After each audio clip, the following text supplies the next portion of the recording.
ನನ್ನ ಮನೆ ಅನ್ನೋದು ಬಿ ಜೆ ಪಿ ನೋಡಿರಿ, ಬಿ ಜೆ ಪಿ ಒಂದು ಸೈದ್ಧಾಂತಿಕ ಆಧಾರಿತ ಪಾರ್ಟಿ. ಈಗೆಲ್ಲ ಇವೆಲ್ಲ ವ್ಯಕ್ತಿ ಪೂಜೆ ಈಗ ಏನು ಸರ್ BJP ಸಿದ್ಧಾಂತ? ನೋಡಿ, ಅಟಲ್ ಬಿಹಾರಿ ವಾಜಪೇಯಿ ಅಂತಾರು, ಲಾಲ್ ಕೃಷ್ಣ ಅದ್ವಾನಿ ಅವ್ರು ಅಂತಾರು, ನಾವೆಲ್ಲ ಸಮೀಪದಿಂದ ನೋಡಿದವ್ರು. ನಾವು ವಾಜಪೇಯಿ ಪ್ರಧಾನಮಂತ್ರಿ ಆಗಬೇಕು ಅಂತ ಹೇಳಿ ಓಡಾಡದಂಥ ಕಾರ್ಯಕರ್ತರು ನಾವು. ಲಾಠಿ ಹಿಡ್ಕೊಂಡು ರಾತ್ರಿ 12 ಗಂಟೆಗೆ ಬಿಜಾಪುರ ಬಂದರೆ ಅವಾಗೆಲ್ಲ ನಾವು ಘೋಷಣೆ ಕೊಡ್ತಿದ್ವಿ, ಅಂಧೇರೆ ಮೇ ಏಕ್ ಚಿಂಗಾರಿ ಅಟಲ್ ಬಿಹಾರಿ ಅಗಲೇ ದೇಶಕ್ಕೆ ಪ್ರಧಾನಮಂತ್ರಿ ಅಟಲ್ ಬಿಹಾರಿ ಅಂದರೆ ನಮಗೇನು ನಾವೇ ಅವ್ರ ಸಚಿವ ಸಂಪುಟ ಮಂತ್ರಿ ಆಗ್ತಿತ್ತು ನಮ್ಮ ಕನಸಿನಾಗ ಇರಲಿಲ್ಲ. ಒಬ್ಬ ವಾಜಪೇಯಿ ಅಂದರೆ ಒಂದು ದೊಡ್ಡ ವ್ಯಕ್ತಿತ್ವದ ಮನುಷ್ಯ. ಆವಾಗಿನ ಕಾಲದಾಗ ಆ ರೀತಿ ಒಂದು ವಾತಾವರಣ ದೇಶನಾಗಿತ್ತು. ಭಾರತೀಯ ಜನತಾ ಪಾರ್ಟಿ ಅವಾಗ ಇನ್ನೂ ಬೆಳೆದಿರಲಿಲ್ಲ. ಆ ಕಾಲದಿಂದಲೂ ನಾವು ಬಿ ಜೆ ಪಿ ಮತ್ತು ಹಿಂದುತ್ವದ ಮೇಲಿನ ಒಂದು ಒಲವಿನಿಂದ ಬಿ ಜೆ ಪಿ ಜೊತೆಗೇ ನಮ್ಮ ರಾಜಕೀಯ ಪಯಣ. ಅನಿವಾರ್ಯ ಇವರೆಲ್ಲ ಪಕ್ಷ ಹೊರಗೆ ಹಾಕಿದ್ರು, ಇದು ಮಾಡಿದ್ರು. ಆದರೆ ಏನು ನನಗೇನು ಕೆಟ್ಟ ಅನಿಸಲ್ಲ. ಇವತ್ತು ವಾಜಪೇಯಿ ಸರ್ಕಾರದಲ್ಲಿ ನಾವು ಒಬ್ಬ ಮಂತ್ರಿ ಇದ್ದೇನೆ ಅನ್ನೋದು ಒಂದು ಸಮಾಧಾನ ಇದೆ.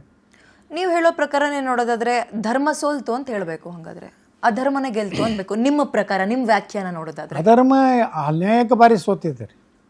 ರಾಮಾಯಣದಲ್ಲಿ ಸೋತಿದೆ, ಮಹಾಭಾರತದಲ್ಲಿ ಅಧರ್ಮ ದುರ್ಯೋಧನ ಅಂತವರು ರಾಜ ಆದರು. ಯುಧಿಷ್ಠಿರನಂಥ ಪ್ರಾಮಾಣಿಕನು ಅರಣ್ಯಕ್ಕೆ ಹೋಗ್ಬೇಕಾಯ್ತು, ರಾಮನ ವನವಾಸಕ್ಕೆ ಹೋಗ್ಬೇಕಾಯ್ತು. ಇದೇನು ವಾಜಪೇಯಿಗೆ ಆಗಿಲ್ಲ, ಅದ್ವಾನಿಯವ್ರಿಗೆ ಆಗಿಲ್ಲ. ಹಿಂದೆ ನಮ್ಮ ಬಿ ಜೆ ಪಿ ಜನಸಂಘ ಕಟ್ಟಿದಂಥ ನಮ್ಮ ಪಕ್ಷದ ಸಂಸ್ಥಾಪಕರನ್ನೇ ಜಮ್ಮು ಕಾಶ್ಮೀರದ ಜೈಲಿನಲ್ಲಿ ಕೊಂದರು. ಇವ್ರದಂತೂ ಕೊಲೆ ಆಯಿತು. ಒಂದು ಉತ್ತರ ಪ್ರದೇಶ ಒಂದು ಪಂಡಿತ್ ದೀನ್ ದಯಾಳ್ ಉಪಾಧ್ಯಾಯವ್ರದ್ದು, ಡಾಕ್ಟರ್ ಶ್ಯಾಮಾ ಪ್ರಸಾದ್ ಮುಖರ್ಜಿ ಅವ್ರೇನೂ ಕಾಣಲಿಲ್ಲ. ಅವ್ರೇನು ಮುಖ್ಯಮಂತ್ರಿ ಆಗಲಿಲ್ಲ, ಪ್ರಧಾನಮಂತ್ರಿ ಆಗಲಿಲ್ಲ. ಇವ್ರನ್ನಂತೂ ಕೊಲೆ ಆಯಿತು ಒಂದು ಯಾವುದೋ ರೈಲ್ವೆ ಸ್ಟೇಷನ್ದಲ್ಲಿ. ನಮ್ಮ 2ನೇ ರಾಷ್ಟ್ರೀಯ ಜನಸಂಘದ ಅಧ್ಯಕ್ಷ ವಾಜಪೇಯಿ ಅದ್ವಾನಿಯವ್ರ ಕಾಲದಾಗ ಏನೋ ನಾವು ಕಾರ್ಯಕರ್ತರಿದ್ದೀವಿ, ಏನೋ ಮಾಡಿ MLA ಟಿಕೆಟ್ ಕೊಟ್ಟರು, ಆರಿಸಿ ಬಂದೀವಿ. ಮುಂದೆ ಲೋಕಸಭೆ ಕೊಟ್ಟರು, ಆರಿಸಿ ಬಂದೀವಿ. ಮತ್ತು ಅಂಥ ಸುದೈವ ಅಂದ್ರೆ ವಾಜಪೇಯಿದ ಸಚಿವ ಸಂಪುಟದಾಗೆ ಜವಳಿ ಮಂತ್ರಿ ಮತ್ತು ರೈಲ್ವೆ ಮಂತ್ರಿ ಆಗುವಂಥದ್ದು ಇದೂ ಒಂದು ನಮ್ಮ ಜೀವನದ ಸೌಭಾಗ್ಯ. ಯಾವಾಗಲೂ ಎಲ್ಲನೂ ಬಯಸ್ಲಿಕ್ಕೆ ಆಗೋದಿಲ್ಲ. ಆದರೆ ಹಿಂದೆ ಇವತ್ತು ಶ್ಯಾಮಾ ಪ್ರಸಾದ್ ಮುಖರ್ಜಿಯವ್ರು ಇನ್ನೂ ಫೋಟೋ ಬಿ ಜೆ ಪಿಯಲ್ಲಿ ಇಡ್ತಾರೆ. ನಮ್ಮ ಪಂಡಿತ್ ದೀನ್ ದಯಾಳ್ ಉಪಾಧ್ಯಾಯವ್ರ ಫೋಟೋ ಇಡ್ತಾರೆ. ಯಾಕೆ ಇಡ್ತಾರೆ? ಅವರೇನು ಪ್ರಧಾನಮಂತ್ರಿ ಆಗಿರಲಿಲ್ಲ, ಅವರೇನು ಅವತ್ತು ಪಕ್ಷ ಬೆಳೆದಿರಲಿಲ್ಲ. ಅಂದರೆ ಸತ್ಯಕ್ಕೆ ಆ ಒಂದು ಎಲ್ಲೇ ಬೆಲೆ ಇರ್ತದೆ. ಮುಖ್ಯಮಂತ್ರಿ ಆದ್ರೇ ಬೆಲೆ ಇರ್ತದತ್ತಿಲ್ಲ. ಎಷ್ಟು ಮಂದಿ ಫೋಟೋ ಸುಮ್ಮ ವಿಧಾನಸಭೆಯಲ್ಲಿ ಹಾಕಬೇಕಾಗ್ತದೆ, ಹಾಕಿರ್ತಾರೆ ಅಷ್ಟೇ. ನಾಮಕಾವಸ್ಥೆ. ಈಗ ಪಕ್ಷದಿಂದ ಉಚ್ಚಾಟನೆ 2ನೇ ಬಾರಿ ಯತ್ನಾಳ್ ಅವರು ಅವತ್ತು ಸಂಜೆ ಆಗಿರಲಿ ಅಥವಾ ಮುಂದಿನ ದಿನಗಳಲ್ಲಾಗಲಿ ಪಕ್ಷ ವಿರೋಧ ಚಟುವಟಿಕೆಯಲ್ಲಿ ನಾನು ತೊಡ್ಕೊಂಡಿಲ್ಲ, ಪಕ್ಷಕ್ಕೇನು ಅನ್ಯಾಯ ಮಾಡಲಿಲ್ಲ, ನೇರವಾಗಿ ಇದ್ದಿದ್ದಕ್ಕೆ ನನಗೆ ಹಿಂಗಾಯ್ತಲ್ಲ ಅಂತ ದುಃಖ ಆಗಲೇ ಇಲ್ವಾ ಸರ್? ಈಗ ಎಲ್ಲ ನೋಡ್ರಿ, ನಾನು ಭಾಳ ದುಃಖ ಆದಾಗ ಮಹಾಭಾರತ ನೋಡ್ತಿದ್ದೆ ನಾನು. ಹೌದು, ಇದನ್ನು ಹಾಕ್ಕೊಂಡು ಮಹಾಭಾರತದಲ್ಲಿ ಎಂತೆಂಥ ಮೋಸ ಆಗ್ತದೆ, ಎಂತೆಂಥ ಅದೊಂದು ರೀತಿ ನನಗೆ ಜೀವನದಾಗ ಮತ್ತೊಮ್ಮೆ ಧೈರ್ಯ ಸಿಗ್ತಿತ್ತು. ಆದರೆ ಇದು ನಡೀದ್ರಿ, ಇದು ರಾಜಕಾರಣದಾಗ ಮೋಸ ಮಾಡೋದು. ಈಗೇನಾಯಿತು, ನಾನು ಹೊರಗೆ ಹಾಕಿದ್ರು, ವಿಧಾನ ಪರಿಷತ್ತಿಗೆ ಆಯ್ಕೆ ಆಗಿದ್ದೆ. ನಾನು ನೇರವಾಗಿಯೇ ನಾನು ವಿಧಾನ ಪರಿಷತ್ನಲ್ಲಿದ್ದೆ. ನಮ್ಮ ಅಮಿತ್ ಶಾ ಅವರು ಫೋನ್ ಮಾಡಿದ್ರು ಅವ್ರ ಕಚೇರಿಯಿಂದ, ನೀನು ಶಿವರಾತ್ರಿ ದಿವಸ ದಿಲ್ಲಿಗೆ ಬಾ ಅಂದರು. ನನಗೂ ಆಶ್ಚರ್ಯ, ಕರೀತಿದ್ದರು. ಏನೋ ನಾಟಿಕೆಯ ಬೆಳವಣಿಗೆ ಇದು ಅದು. ಯಾಕಂದ್ರೆ ಮೊಬೈಲ್ದಲ್ಲಿ ಗೊತ್ತಾಗೋದಿಲ್ಲ ರೀ ಯಾವ ಎಲ್ಲಿದೆ ಕನ್ಫರ್ಮ್ ಆಗಲಿಲ್ಲ. ಅಲ್ಲಿ ನಮ್ಮ PA ಇದ್ದ, ನಮ್ಮ ಮಂತ್ರಿ ಇದ್ದಾಗ ದಿಲ್ಲಿಯಲ್ಲಿ, ಈ ಕರ್ನಾಟಕ ಭವನದ ನೌಕರರು. ಅವನು ನನಗೆ ಫೋನ್ ಮಾಡಿದೆ, ಸರ್ ಅಮಿತ್ ಶಾ ಅವರ ಅವರು ರಾಷ್ಟ್ರೀಯ ಅಧ್ಯಕ್ಷರು, ಅಮಿತ್ ಶಾ ಅವ್ರ ಕಚೇರಿಯಿಂದ ನಿರಂತರ ಫೋನ್ ಬರ್ಲಾಕತ್ತೈತಿ, ನೀವು ದಿಲ್ಲಿಗೆ ಬರ್ಬೇಕಂತ. ಅಲ್ಲಿಂದ ಕನ್ಫರ್ಮ್ ಮಾಡ್ಕೊಂಡು ಹೋದೆ. ದಿಲ್ಲಿಯಲ್ಲಿ ಎಲ್ಲ ಮಾಧ್ಯಮದ ವರದಿಗಾರರಿಗೆ ಅದು ಗೊತ್ತಾಗಿತ್ತು.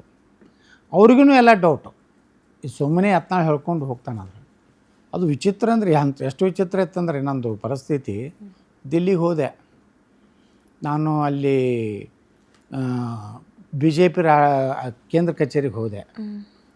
ಹೊರಗಡೆ ನಾನು ಹೇಳಿರಲಿಲ್ಲ, ನಾನು ಸೆಂಟ್ರಲ್ ಮಿನಿಸ್ಟ್ರು, ನಾ MP, ಹಿಂಗೇನು ಹೇಳಿ ಯಾವುದೂ ರಿವೀಲ್ ಮಾಡಲಿಲ್ಲ. ಇವ್ರ ಮುಂದೆ ನಾನು ಸೆಕ್ಯೂರಿಟಿ ಅವ್ರ ಮುಂದೆ ಹೇಳಿಲ್ಲ. ಹೋಗಿ ನಾನು ಯಾರನ್ನ ಭೇಟಿಗೆ ಬಂದಿರೋದು ಕೇಳಿದ್ರು. ಅಮಿತ್ ಶಾ ಅವ್ರನ್ನ ನನಗೆ ಫೋನ್ ಹೇಳ್ಯಾರ, ಬಂದಿನ ತಂದು. ಅವ್ರು ಏನಂದ್ಬಿಟ್ರು, ಅಮಿತ್ ಶಾ ಅವರು ಅರುಣಾಚಲ ಪ್ರದೇಶ ಮಿಜೋರಾಮ್ನಾಗ ಇದ್ದಾರೆ, ಯಾರು ಭೇಟಿ ಆಗೋರು ಅಂತಂದ್ರೆ ನಾನು ಶಾಕ್ ಆಗಿಬಿಡ್ತು. ಅಲ್ಲೇ ಕರ್ನಾಟಕ ಮೀಡಿಯಾದವರು ಇದ್ದರು. ಅಂದ್ರೆ ನಾನು ಸುಳ್ಳು ಹೇಳ್ದಂಗೆ ಆಯ್ತು. ನಾನು ಸುಮ್ಮನೆ ನಾನು ಪೋಸ್ ಕೊಡ್ಲಿಕ್ಕೆ ಹೋಗೇನೇನೋ ನೋಡಂಗೆ ಒಂದು ಕ್ರಿಯೇಟ್ ಆಯಿತು. ಅಲ್ಲಿಂದ ನಾನು ಅನಿವಾರ್ಯವಾಗಿ ಹೇಳ್ಬೇಕಾದ್ ನಾನು ಯೂನಿಯನ್ ಮಿನಿಸ್ಟರ್ ಇದ್ದೀನಿ, ನಾವು ಒಳಗೆ ಹೋಗಿ ಅವ್ರ PS ಕೇಳಿ ನಾನು ಹೋಗ್ತೀನಿ ಅಂತ. ಮೊದಲೇ ಹೇಳಬಾರ್ದೇನು ಸರ್ ಅಂದ್ರೆ ಪಾಪ ಸೆಕ್ಯೂರಿಟಿಯವರು ಒಳಗಡೆ ಬಿಟ್ಟರು. ನಾನು ಹೋದ ಕೂಡಲೇ ಅವ್ರ PS ಕೂತಿದ್ರು. ಅವ್ರು ನನಗೆ ಏನು ರೀ ನೀವು ಎಲ್ಲ ಮೀಡಿಯಾದವ್ರಿಗೆ ಹೇಳಿಬಿಟ್ಟಿರಲ್ಲ, ಕರ್ನಾಟಕ ಮೀಡಿಯಾದವ್ರಿಗೆ ಎಲ್ಲ ಹೊರಗಡೆ ಬಂದಿರ್ತಾರೆ ನಿಮ್ಮ ಕರೆ. ನಾ ಹೇಳಿಲ್ಲ ತಂದೆ. ಇಲ್ಲ ಕುಂಡ್ರಿ ಬರ್ತಾರೆ ಈಗ ತಂದರು. ಹೋಗಿ ಕೂತು ಎಲ್ಲರೂ ಕೆಲವೊಂದು ರಾಜ್ಯದ ಮುಖ್ಯಮಂತ್ರಿಗಳಿದ್ದರು, BJP ಅಧ್ಯಕ್ಷ ಎಲ್ಲರೂ ಕೂತಿದ್ರು. ದೊಡ್ಡದೊಂದು ಬಂದರು. ಅವರು ಅಮಿತ್ ಶಾ ಅವರು ಪಾರ್ಟಿ ಆಫೀಸ್ ಬರ್ತಂದು ಅವ್ರದ್ದೆಲ್ಲ ಸೆಕ್ಯೂರಿಟಿ ಎಲ್ಲ ಆವಾಜ್ ಸಪ್ಲ ಕೇಳಿಸ್ತು. ಒಳಗಡೆ ಹೋಗಿ ಕೂತ್ಕೊಳ್ಳೆ ಫಸ್ಟ್ ನಾನೇ ಕರೆದು ನೀ BJPಗೆ ಸೇರ್ಬೇಕು ಅಂತ. ಸೇರ್ತೀನಿ, ನೀವು ರಕ್ಷಣೆ ಕೊಡ್ತಿದ್ರೆ ನೀವೇ ಭರವಸೆ ಭರವಸೆ. ನಾ ಕರ್ನಾಟಕ ಯಾವ ಲೀಡರ್ನೂ ನಂಬೋದು. ನೈ ಹಮ್ ಆಯ್ತಂದ್ರು. ಬಂದೆ ಹೊರಗೆ. ಕನ್ಫರ್ಮ್ ಆಯಿತು ನಮ್ಮ ಕರ್ನಾಟಕ ಮೀಡಿಯಾದವ್ರಿಗೆ, ಇಲ್ಲ ಸುಳ್ಳಿಲ್ಲ ಇದೆ ಅಂತ. ಹಿಂಗೆ ಒಮ್ಮೊಮ್ಮೆ